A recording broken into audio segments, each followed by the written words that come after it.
Vamos allá.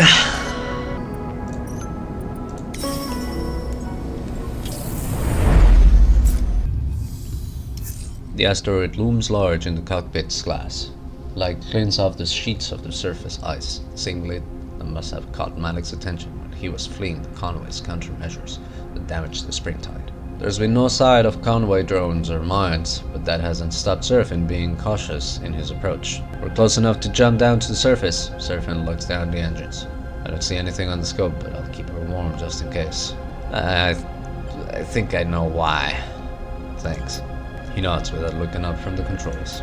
You can clip from your seat and kick off towards the airlock. The scale of the asteroid is troubling, but Seraphin assured you on the journey here that surveying it would be easy enough. Just take a sample from the deep ice for testing. The problem, he said, is getting down that deep. You'll have to cut away the ice, dig yourself a hole, and doing so will create fractures in the shelf. The asteroid may be big, but it is held together with only a weak gravitational force. The more the ice is cracked away, the less there is for the far spindle to harvest. Something you doubt Malik will be happy about. Push the worry to the back of your mind. Get suited up. Something on your mind? Bliss drifts up beside you and pulls a suit from the rack. The job? They shrug.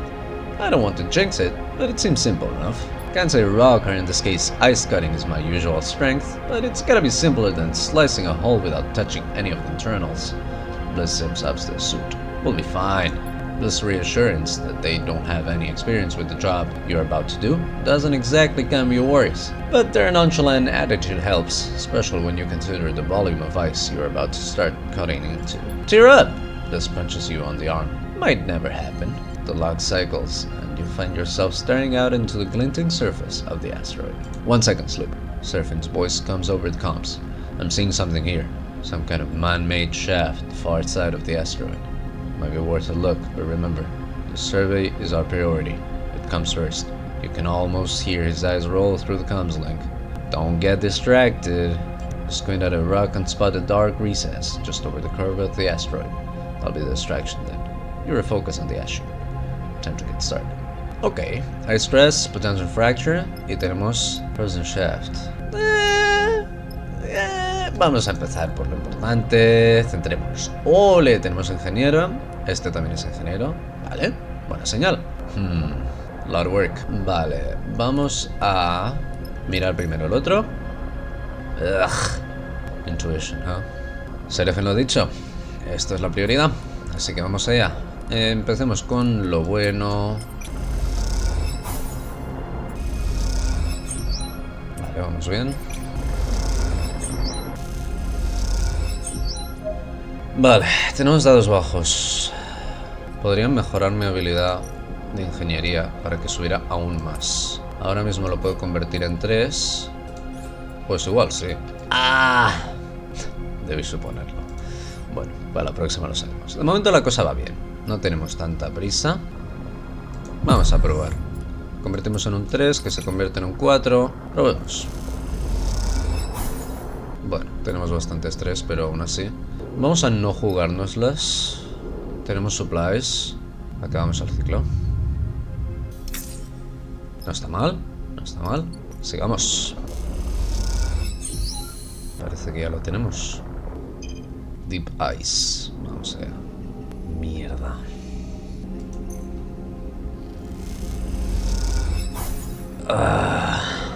Tendría que haberme subido lo otro.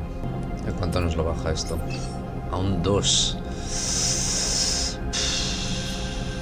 Y él está igual. Creo que vamos a tener que usar lo otro. Vamos a ver. No nos sale cuenta. Vamos a acabar el turno. No podemos desestresarnos, ¿verdad? No. Acabamos el ciclo. Bueno. 2-6. Estamos ganando mucho estrés, pero ¿qué se le va a hacer?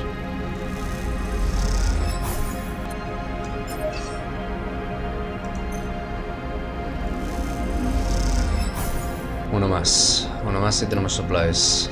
No hay ice 3, vamos bien. Bueno, podría ser peor. Venga, ya lo tenemos. Vamos a usar el push. Y confiamos que irá bien. Tenemos un montón de estrés, pero bueno, parece que todo ha ido bien. Continuamos. The sample core, a long and weighty cylinder of cloudy ice, comes up out of the borehole cleanly. Whew! It glows on the sunlight, catching the rays in its frosted interior. Nicely done, Sleeper. Bliss chirps through the comms. Never cored an asteroid before, but the result is pretty. Let's just hope it's drinkable. Let's not melt it down for liquid refreshment just yet. Surfing chimes in. It's likely packed with unpleasant impurities. The question is, are they the kind of impurities the far spindle can filter out? Let's get it up to the ship and we can run the analysis on the trip back. Surfing pauses. And before you get any ideas about digging around on that asteroid some more, remember that if we break away any of the ice, Malik will likely dock our pay. You start the journey back up to the ship, dragging the sample core with you. As you do, you look back down at the asteroid, wondering if it might be the bargaining chip Malik has been looking for. You'll know soon enough. He acabado el contrato, pero, vamos a ver. ¿Qué es lo peor que puede pasar? Esto es muy lento. Creo que nos largaremos. ¿Probamos? Probemos. A ver qué dados. Si son malos, pues pasando. Son bastante malos.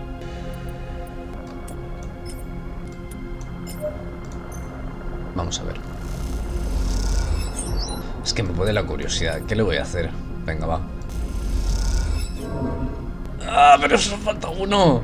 ¡Maldita sea! Venga. A ver qué pasa, a ver qué pasa. ¡Wow! ¡Oh! Pero estoy estresado a tope. No sé si podré hacer algo. Un ciclo más, un ciclo más, un ciclo más. No pasa nada, no pasa nada, no pasa nada. Ya tenemos la muestra. Todo está yendo perfecto. Bueno, vamos a usar los dados que tenemos y nos largamos. Nos ha costado muy caro esto, no sé si valía la pena, pero... En fin, vámonos de aquí. Por Dios, ha sido un poco show. On the journey back from the asteroid, you pored over the test Malik had given you to run, improvising the necessary equipment from your mess. Each one produced spools of data, much of which you couldn't parse. Arriving into the vicinity of the far spindle, you broadcast the strings of data to Malik's personal terminal on the springtide, as instructed. Despite all this preparation, you are still surprised when you find Malik standing at the far side of the docking tunnel as you leave the rig. Sleeper. He nods neatly at you. I thought it was better I come down here, away from my crew, to discuss your finding. And the findings were? Straight to the point. He clasps his hand. Good. As I suspected, the asteroid was indeed rich with water ice. Thankfully, the contaminants can be dealt with. He speaks matter-of-factly, betraying a little emotion. With the data you provided, I should be able to convince the far spindle administration of its worth. Let's get to the point then. To payment. Before I make payment, I would like to ask, in person, if you saw anything else of consequence. Anything to share with me that might affect my dealings with the far spindle. He folds his arms across his chest. I prefer not to have any surprises when they go to retrieve the water. Fuck. Do we have to be honest? Yeah, there was a shaft. Interesting. Malik smiles. It is likely of no consequence, but if there is something of value there, you can pay to my benefit. Sure. I will mention the potential of additional salvage to the far spindle administration. Given the data, it doesn't seem to have impacted the ice. Malik reaches into his pocket and produces a stack of crayon chits, bound carefully with a strip of paper. 250 crayon, as agreed. You take the chits and quickly tuck them away. With that, our business is concluded, Sleeper. Malik nods slightly. I must speak with the administration to negotiate the release of my ship and prepare for immediate departure. The Syndicate will be eager for my successful return. Thank you. Malik bows and returns. Should our paths cross again, I will see that it will be to your benefit. Okay. Sleeper, Seraphin catches your attention as you go to leave the ship. Can I have a minute? Yeah, of course, man. Seraphin ducks into a maintenance passage and waits for you to follow. In the narrow passage framed by loose wires and thick conduit, Seraphin looks suddenly small, trapped. He looks at an open circuitry panel as he speaks, avoiding your gaze. You see he is playing with the coin in his hands, nervously spinning in the air. Since we clear Hexport, I've been putting feelers out for something. He rubs his hands nervously. I've been in a belt for a long time. I came here alone. back on dark side, just before we made a break for it, I heard something. I heard someone was looking for me. He pauses, trying to organize his thoughts. I also heard something else. They said the person looking for me claimed to be my sister. He waits for your reaction. I mean, could be a ruse, but... You have a sister? I did, yeah, or...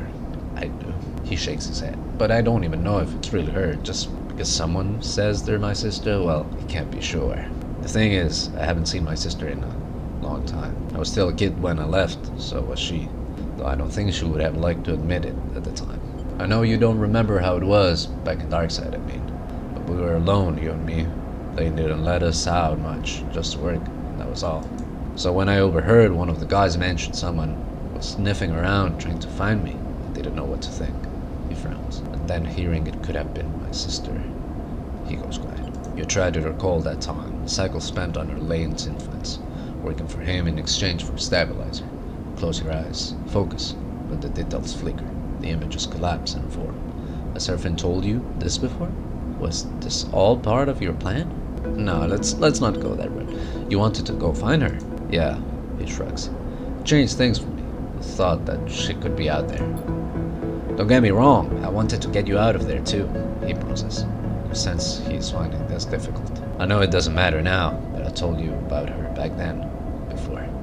Why tell me now? Since we got away, since Hexport. I've been asking around, speaking to spacers, traders, and like I said, something has finally come up. Seems whoever was trailing me left Darkseid pretty soon after Rutsubo got wind of her sniffing around. I thought that made her feel very welcome, but I managed to get her name. The name she gave, Luz, wasn't my sister's, but that doesn't mean much. It gave me something to follow. She bounced around the wash a little, while Spindle floats Sam, not sure why.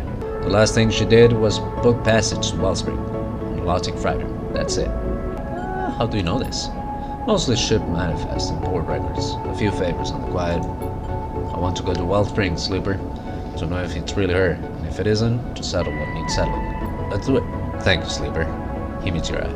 I will admit it has been strange, reminding myself that everything we talked about back on Darkside, everything we did, is lost now. But I'm glad to see you are still you, whatever that means.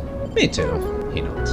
Anyway, better get back to it. Serpent squeezes past you in the corridor, glides back towards the engine room. You watch him go, wondering if your past together can ever be reclaimed. Your mind wanders to thoughts of Serpent and sister. For a moment, you wonder what it is like to have family, and if you will ever know. Pues claro que sí que lo sabrás. ¿Tienes a este señor? ¡Qué momajo! Vale, tenemos pasta y tenemos hambre. Así que vamos a comer. Vamos a aprovechar para desbloquear esto. Quizás esto nos dé más comida. Sí, efectivamente. The Far Spindle is an exhausting place to find freelancers. There is no shortage of spacers here. The corridors are based along with crew inbound and outbound, on or between contracts, trading stories, contracts, and materials. But whatever language, appearance, or code identifies someone as worth signing on with, you don't seem to have it. Perhaps it is because you are a new face, or are noticeably unsure. Perhaps it is just because you are a sleeper. You push that thought to the back of your mind, and instead focus on what's in front of you. The vast, cylindrical tank in the center of Gaia's Gyre. The first time you entered the bar, you floated open mouthed, much like all the new arrivals do, at the sight of the huge kelp stack, the biggest you have ever seen. Even now, your eyes fixed on the fronds of seaweed that wave in the circulating water, the curve of the dirty glass. You find it impressive. You took a sip of the harsh, saline-scented rack from its magnetic vessel, secured to the bar. As you suck on the straw, your eyes following the shifting fronds, you hear someone clearing their throat beside you at the bar. Hypnotic as a... The voice is low and rumbling, and comes from a large figure on the stool next to you. The fluorescent lights behind the bar glint in his eyes, shining up into his wide, rough face. At very talk you're hiding. The figure turns to face you. You don't recognize him, but in the shifting lights of the Gyre's Gaia, that isn't surprising. That's right, he smiles. Well, today's your lucky day, my friend. He clicks a string to the magnetic bar with a swift click. Eugen, Guerrilla Freelance.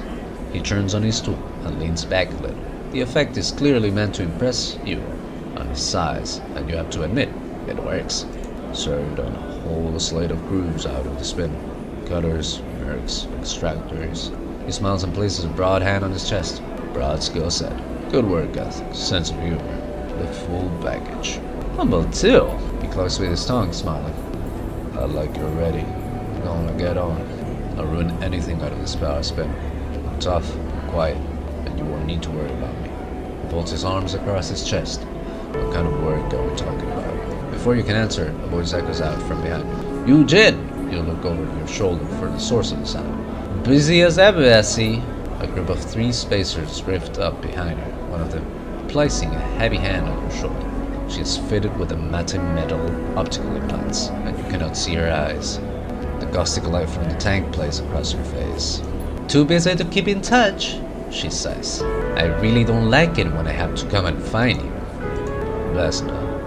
Eugene nods politely at her, not betraying any strong reaction. Do I look like I'm socializing? He shakes his head. This is a meeting. Oh, a meeting. Vesna squeezes your shoulder. Is that what this is? Yes, Vesna. We're talking about your delivery, in fact. Eugene smiles widely. My friend here is being very helpful. He shoots you no glance. No me metas. That's right. Vesna turns to you with a raised eyebrow. But before she can speak, Eugene cuts in. The sleeper has a unique ability to extract data. Eugene smiles at Vesna, exactly the kind of data you've been asking for. So, I can just get back to it. Eugene gestured to her. Then I can deliver what you need. You know, Eugene, I'm pretty tired of this whole act. She gestures dismissively at him. But in the end, it doesn't matter. She drops her hand from your shoulder to her belt. Your eyes follow it down and you see a dark, boxy shape there. A weapon? You either deliver by the deadline or you don't. And when you don't, she smiles slightly, I'll be happy to take you through the consequences. Until then, she shoots you a final glance. Chat to whoever the hell you want.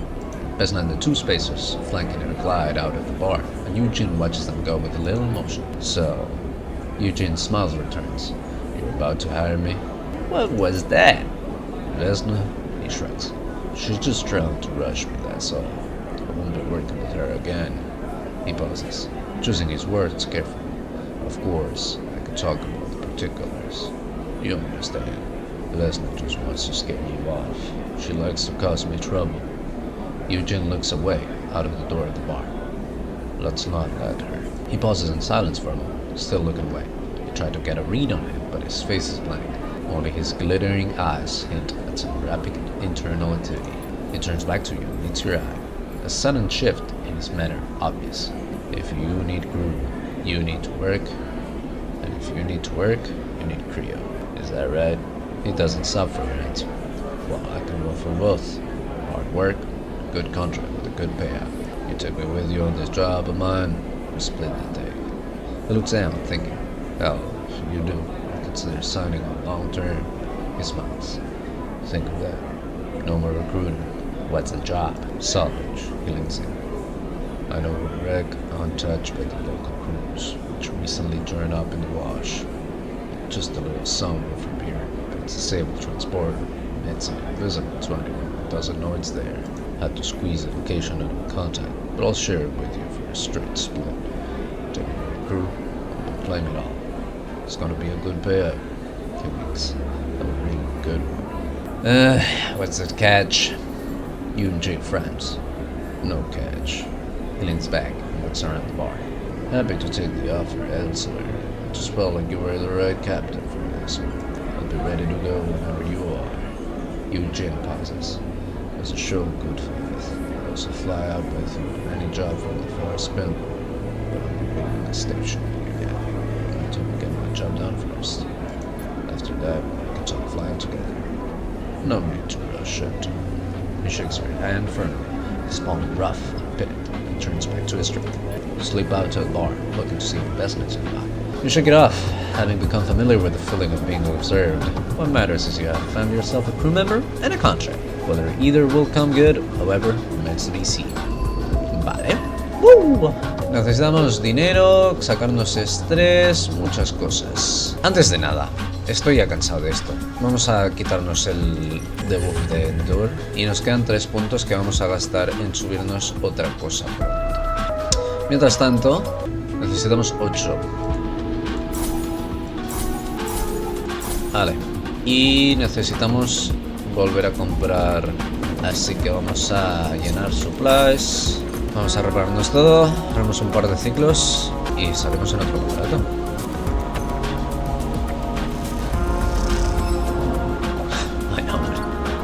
esto. 1, 2...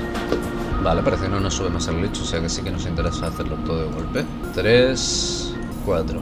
Y vamos a comprar 2 piezas más, porque tenemos un dado que se nos va a acabar pronto. Madre mía, cómo nos desaparece el dinero de rápido. Vale, ciclo.